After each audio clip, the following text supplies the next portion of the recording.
À 79 ans, lorsque la lumière de fin d'après-midi glissait sur son visage, Jean-Louis Trintignant prononça une phrase que personne n'aurait imaginé sortir de sa bouche si douce, si réservée. Une phrase lourde comme un verdict, froide comme une porte qui se ferme lentement derrière soi. Il murmura : « Il y a 5 personnes que je n'ai jamais pu pardonner. » Et dans ce souffle fragile, on entendait non pas la colère, mais la fatigue de celui qui a porté trop longtemps des ombres silencieuses. Dans la pièce à demi plongée dans le clair-obscur, il semblait devenir un homme revenu du lointain, un survivant des souvenirs qu'il n'a jamais vraiment osé affronter. Le monde voyait en lui l'élégance, la retenue, la voix posée d'un acteur immense. Mais derrière les applaudissements, derrière les rôles inoubliables, il gardait en lui 5 blessures qui n'avaient jamais cicatrisé. Ce soir-là, tandis que le silence pesait comme une seconde peau, ses mains tremblaient à peine, comme si chaque nom qu'il s'apprêtait à évoquer pouvait encore le briser. Car certains visages, même après des décennies, refusent de disparaître. Mais qui étaient ces 5 personnes qu'il n'a jamais pu effacer de sa mémoire ? Et pourquoi ces noms le hantent-ils encore aujourd'hui ? Le murmure qu'il venait de laisser échapper n'aurait jamais pu naître s'il n'avait pas existé, autrefois. Un enfant discret, presque effacé, qui observait le monde avec une distance instinctive. Jean-Louis Trintignant est né en 1930 à Piolenc, un petit village du Vaucluse où le vent semblait toujours porter l'écho d'un secret. Dans cette maison provençale baignée d'ombres chaudes, il apprit très tôt que le silence pouvait être un refuge, mais aussi une arme. Son père, autoritaire, exigeait une rigueur presque militaire. Sa mère, douce mais fragile, vivait dans une mélancolie qu'elle ne nommait jamais. Entre eux, l'enfant se glissait comme un souffle, cherchant sa place dans un monde trop vaste. C'est à cette époque que se grava la première fissure, un mot blessant, un geste brusque, un regard qui se détourne. Rien n'était spectaculaire, mais c'est souvent dans les choses minuscules que naissent les blessures les plus profondes. Le jeune Jean-Louis comprit alors qu'il ne pouvait compter que sur sa propre force pour ne pas se perdre. Il apprit à se taire, à écouter, à retenir chaque émotion derrière un voile de pudeur. Plus tard, il dira que c'est dans cette enfance mi-ombre, mi-lumière, qu'il a découvert sa sensibilité, mais aussi son incapacité à pardonner pleinement. Car certaines promesses, lorsqu'elles sont brisées trop tôt, laissent une marque indélébile.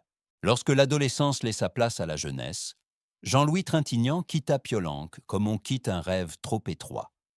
Il monta à Paris, une valise légère à la main, mais un tumulte immense au fond du cœur. La capitale l'accueillit dans son vacarme, ses lumières, et cette promesse étrange que seuls ceux qui cherchent à se réinventer peuvent entendre.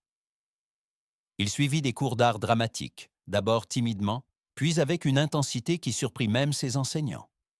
Derrière son apparence réservée, brûlait une force fragile, une précision presque douloureuse dans chaque geste, chaque regard. Les années 50 furent pour lui un tremplin inattendu. Sur scène d'abord, où sa voix douce mais ferme captivait les spectateurs. Puis au cinéma, où il devint, presque malgré lui, une énigme qui attirait toutes les caméras. Et en 1966, lorsque Un homme et une femme fit le tour du monde, son nom devint un murmure universel. Les applaudissements semblaient interminables, comme si le public voulait rattraper toutes les années où il était resté dans l'ombre. Pourtant, au cœur de ce tourbillon de gloire, une solitude discrète s'installait. Il souriait devant les photos, il acceptait les interviews, il se laissait emporter par la brillance des soirées parisiennes, mais son regard, lorsqu'il croyait ne pas être observé, restait empreint d'une inquiétude ancienne. Car le succès, pour lui, n'effaçait rien. Il ne faisait que repousser les ombres. C'est aussi durant cette période que survint la première véritable déchirure. Un ami proche, quelqu'un en qui il croyait sincèrement, profita d'une confidence pour avancer sa propre carrière. Ce n'était pas un scandale, rien qui fasse les gros titres. Simplement, une trahison fine, presque élégante, qui laissa une cicatrice encore plus profonde.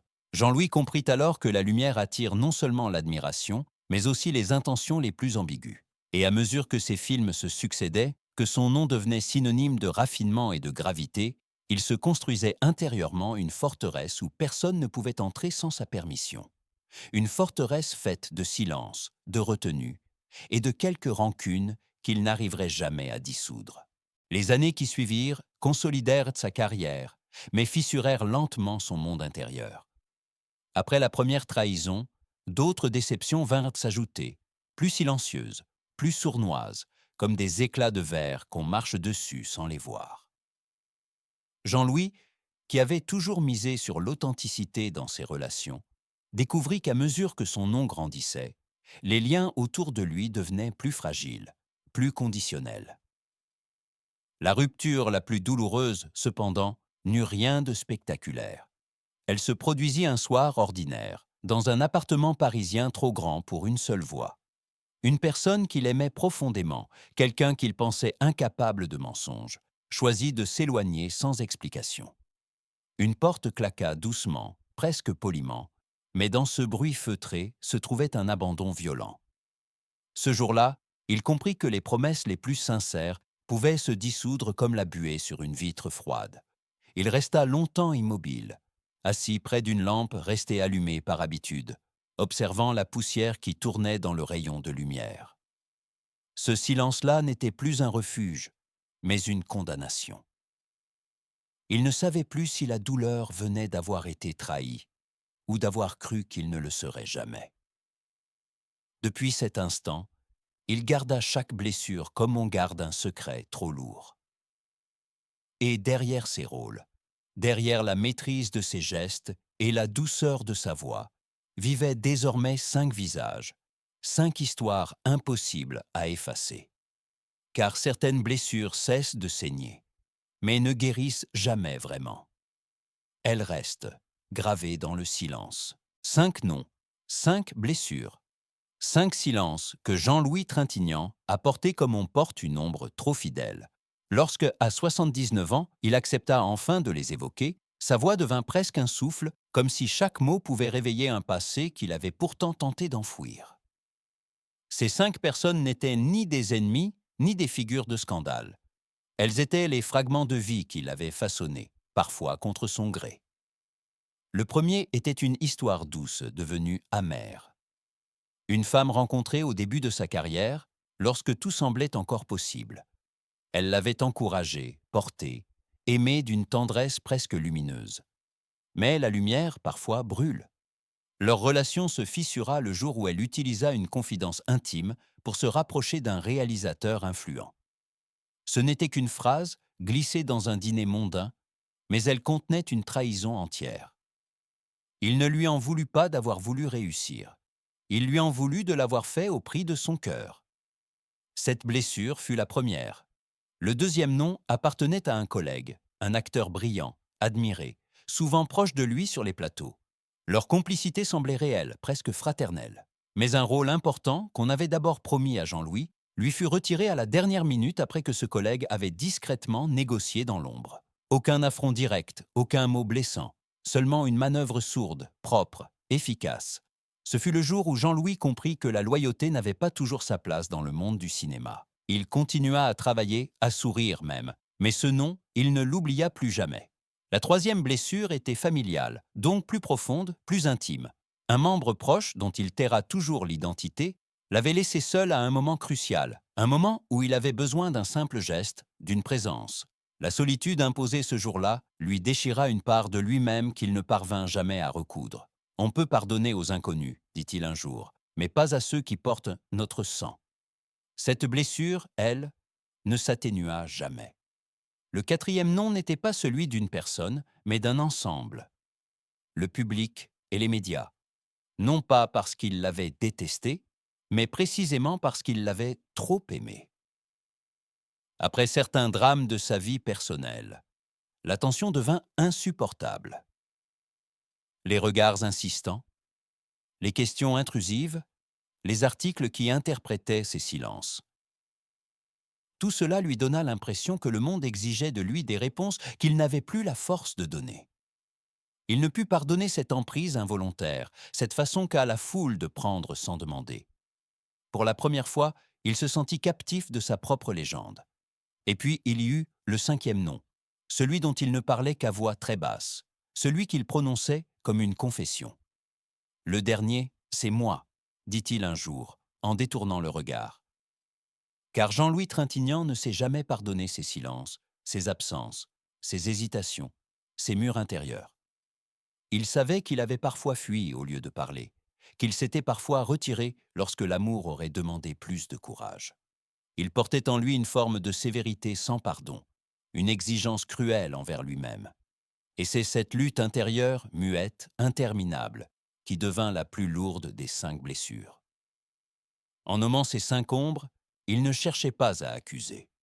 Il cherchait à comprendre pourquoi certaines douleurs refusent de s'effacer, même lorsque la vie continue son chemin. Peut-être parce que ce n'est pas le passé que nous n'arrivons pas à pardonner, mais ce que ce passé a fait de nous. Lorsqu'il termina de prononcer ces 5 noms, ou plutôt ces 5 ombres, Jean-Louis Trintignant resta longuement immobile, les yeux posés sur un point que personne d'autre ne semblait voir. Dans le silence du soir, on aurait dit qu'il écoutait quelque chose au fond de lui. Peut-être un souvenir, peut-être un regret, peut-être simplement la respiration de la vie qui s'éloigne doucement. La lumière dorée qui entrait par la fenêtre dessinait sur son visage les reliefs d'un homme qui avait aimé, souffert, espéré, sans jamais cesser d'avancer malgré les blessures. Il ne cherchait plus à justifier ses haines anciennes. Elles n'étaient ni des cris, ni des condamnations. Elles étaient des traces, les traces exactes de ce qu'il avait traversé. Au fond, ce qu'il souhaitait n'était pas d'être compris, mais d'être entendu. Car parfois, une vie entière peut se résumer à quelques silences qui n'ont jamais trouvé d'écho. Avant de se lever, il murmura presque pour lui-même. « Pardonnez, est-ce vraiment ce que nous cherchons, ou bien est-ce la douleur qui nous rappelle que nous avons aimé ?» Ces mots restèrent suspendus, comme un voile fin que le vent ne parvenait pas à emporter. Peut-on vraiment vivre sans pardonner? Ou faut-il parfois garder la blessure pour se souvenir de ce que l'on a perdu?